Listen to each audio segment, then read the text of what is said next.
Assalamualaikum warahmatullahi wabarakatuh.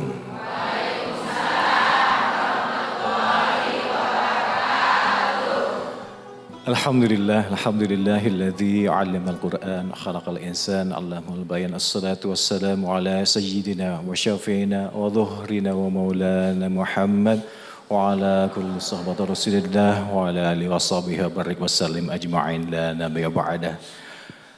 Senang sekali saya Hamdallah Kafi bisa hadir di program yang insya Allah memberikan kita di sini semua menambah hasanah pengetahuan keislaman kita khususnya, yakni Hasanah Islam Metro TV.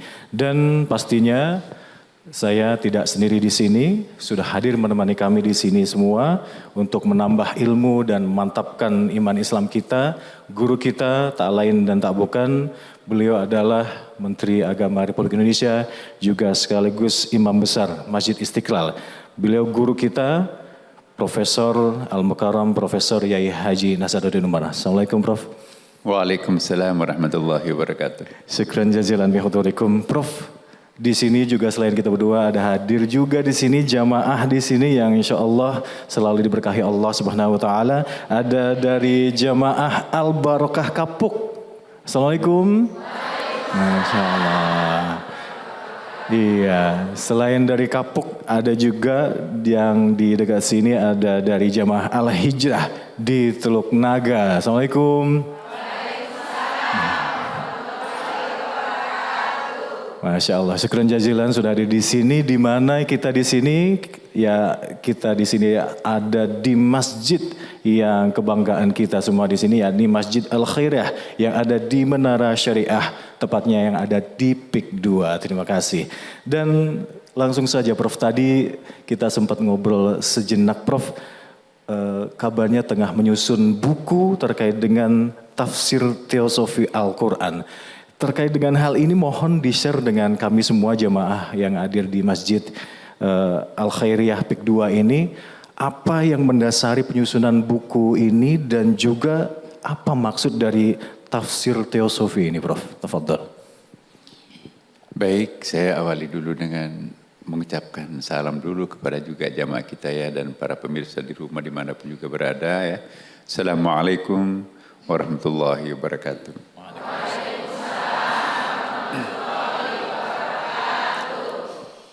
Ya, baik. Memang saya sedang menulis tafsir. Tapi tafsir ini adalah agak sedikit unik karena tafsir teosofi. Apa yang dimaksud tafsir teosofi? Ya, kan selama ini kita lihat beberapa kitab tafsir, macam-macam kitab tafsir ya, ada tafsir isyari, sofistik ya, sangat spiritual, sangat tasawuf. Tapi juga ada tafsir yang sangat fikih oriented, ya sangat hukum, sangat legal formal. Ada juga tafsir yang sangat sosiologis, ya sangat kontekstual. Dan ada juga tafsir yang sangat rasional, sangat falsafi. Nah, saya mencoba untuk membuat satu tafsir yang mengakomodir dua dimensi yang sangat penting, yaitu dimensi lahir, pikiran, nalar, itu tidak bisa diingkari. Filsafat, cara-cara analisis filosofis di dalam mengkaji Al-Quran. Tapi juga kita combine dengan pendekatan-pendekatan batin, spiritual. Jadi yang lebih kepada kontemplasi batin. Jadi kombinasi antara tasawuf dengan filsafat, itulah untuk sementara kita sebut dengan tafsir teosofi. Jadi nanti akan ada narasi akademiknya, ilmiahnya, rasionalnya, berdasarkan pada data-data kuantitatif, induktif. Itu kan cara-cara rasional. Tapi juga ada melalui berusaha untuk mendapatkan semacam divine knowledge, semacam kekuatan-kekuatan batin yang hidup di dalam narasi-narasi itu ya. Sehingga kita berharap selain masuk akal, juga masuk di hati. Itulah yang kami istilahkan dengan tafsir teosofi. Dan rencananya nanti kami akan membuatnya menjadi sekitar 30 jilid ya. Karena pengantarnya saja lebih kepada ulumul Quran, itu ada satu jilid tersendiri. Al-Fatihah nanti ini juga satu jilid tersendiri ya. Itu pun juga diperpendek. Karena kalau kita mau mengikuti analisis yang jauh lebih mendalam, bisa 100 jilid, tapi tidak cukup umur, waktu, dan kesempatan saya mungkin untuk itu. Maka itu saya mencoba untuk membatasi diri di dalam menulis. Saya berusaha untuk memahami waktu saya di mana sekarang berada, penuh kesibukan. Tapi juga tidak boleh dengan alasan itu sehingga pemahaman saya terhadap ayat-ayat itu dangkal, menyuguhkan sesuatu yang dangkal kepada masyarakat. Itu pun juga nanti akan diterima dengan suasana yang dangkal. Bagaimana melakukan proses pendalaman terhadap kajian-kajian Al-Quran, lantas itu nanti kita bagi kepada masyarakat. Mudah-mudahan itu juga muncul dalam hati masyarakat. Saya sangat yakin, kullu ma kharaja minal qalb waqa'a fil qalb, segala sesuatu yang keluar dari lubuk hati yang sangat dalam, apalagi dengan ditunjang dengan pendekatan rasional yang sangat yang rigid ya, maka itulah selain masuk akal juga masuk di hati gitu. Baik, Prof, terkait dengan teosofi, tafsir teosofi ini, yang menjadi ciri khasnya berarti yang tadi sempat digarisbawahi oleh Prof adalah adanya penggabungan antara dimensi pemahaman rasional yang digabung dengan pengalaman spiritual semacam itu.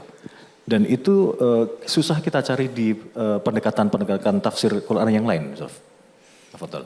Iya, seperti itu adanya ya. Makanya itu mungkin tafsir ini nanti salah satu cirinya adalah footnote. Jadi seperti membuat disertasi kan. Jadi kutipan-kutipan yang saya kutip dari berbagai macam kitab tafsir, saya akan jujur bahwa itu bukan pendapat saya, tapi pendapatnya ulama tafsir yang lain. Ya, bagi saya kalau kita mengutip pendapat orang, lalu kita tidak kutip pendapat itu seolah-olah pendapat kita kan. Nah, itu tidak jujur secara ilmiah. Maka itu kami secara jujur bahwa pendapat ini bukan pendapat saya, tapi pendapatnya si A, dan ada footnote-nya.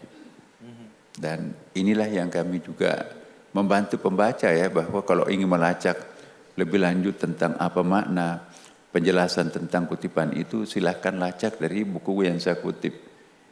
Jadi nanti itu berbunga-bunga dengan footnote. Tapi tidak berarti paper clipping saking banyaknya sebetulnya bukan tafsir, tapi koleksi di clipping-clipping pendapatnya orang menjadi satu. Enggak.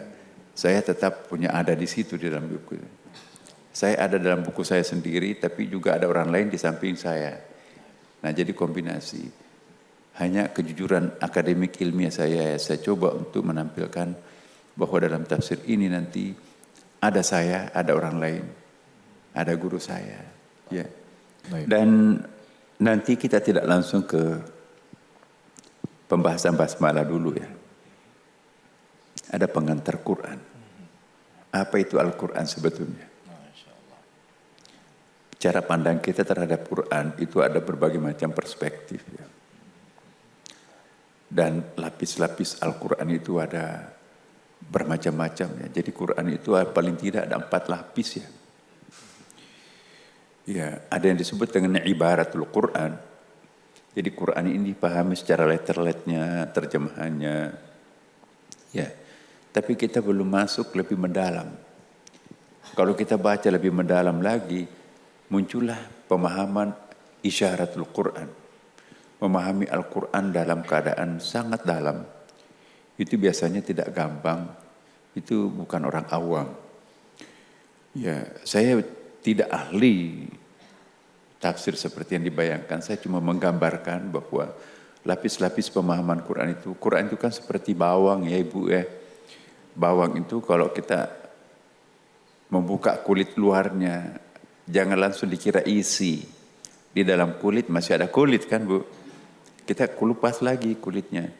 Oh ini isinya sudah putih. No, di dalam kulit masih ada kulit. Di dalam kulit masih ada kulit. Dan isinya sedikit, kecil, itu intinya. Jadi lapis luarnya bawang itu Kalau itu dianggap Al-Quran, lapis paling luarnya itu adalah ibaratul Quran. Lapis keduanya itu sudah masuk kepada wilayah rasionalnya. Ya, maka itulah nanti disebut dengan isyaratil Quran. Kalau kita masuk lagi ke level batinnya, itulah yang disebut nanti dengan lataiful Quran. Dan ada lagi yang paling inti, dan ini disebut dengan haqaiqul Quran, hakikatnya Al-Quran.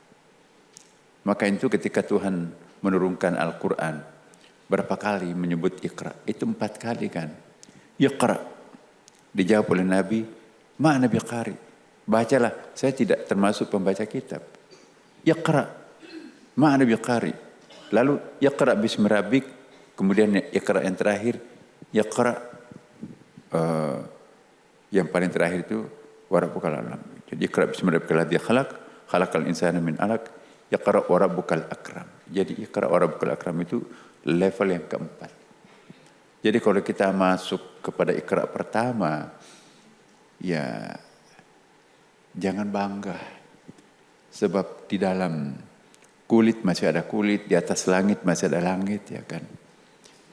Maka itu kita terus harus menggali dan sampai menemukan sumber mata air yang sejatinya itulah. Ini yang kita akan coba kembangkan. Karena kalau kita hanya berhenti di level Iqra kedua, kalau boleh saya berikan suatu ilustrasi. Nah kita ini kan berada di pantai ya, di Pik 2 ini. Bagus sekali, cantik sekali.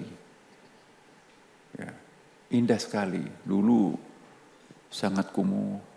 Ada pohon kelapa ya. Pohon kelapa itu kalau orang bule ya sangat kagum tuh, karena di sana kan nggak ada pohon kelapa di negerinya dulu. Bagus kalau kita sampai mengagumi pohon kelapa cantik, itu Iqra pertama.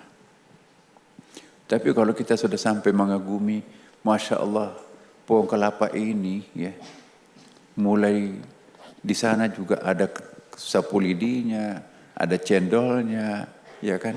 Kemudian juga ada sabuknya, ada janurnya. Kemudian ada jembatan daruratnya. Kemudian juga, masya Allah. Jadi itu sudah masuk Iqra kedua.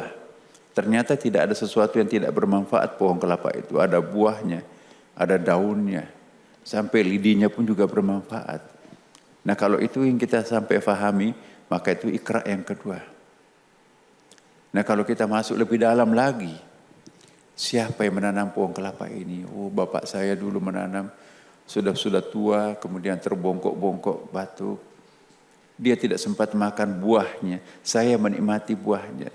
Maka setiap kali saya melihat buah kelapa, pohon kelapa depan rumah saya itu, yang saya ingat itu adalah bapak saya. Jadi tenggelam indahnya pohon kelapa itu digantikan oleh rasa cinta saya yang sangat kangen terhadap yang menanam pohon kelapa itu adalah bapak saya. Nah, itu Iqra yang ketiga. Iqra yang keempat, siapa sih kamu sebetulnya tampil pohon kelapa? Begitu mengesankannya. Nah, teringatlah saya pada sebuah ayat dalam Al-Quran. Fa'ainama tuwallu fathamma wajhullah.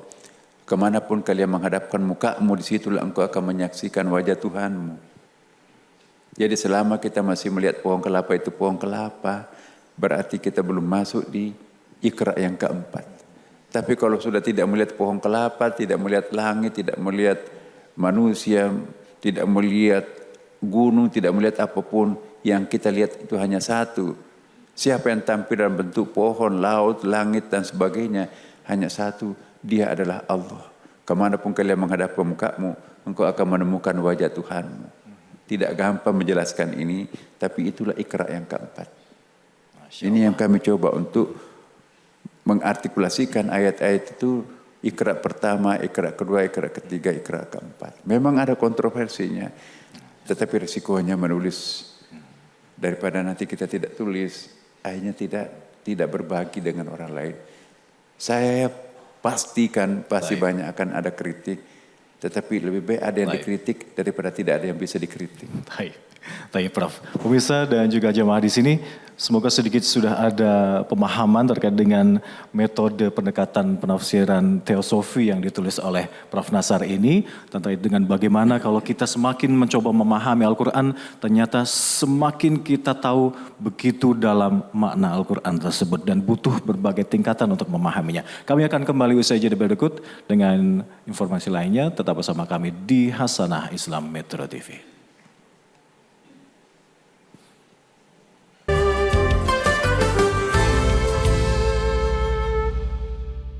Didukung oleh jelajahi cara baru mendapatkan informasi. Download Metro TV Extend sekarang.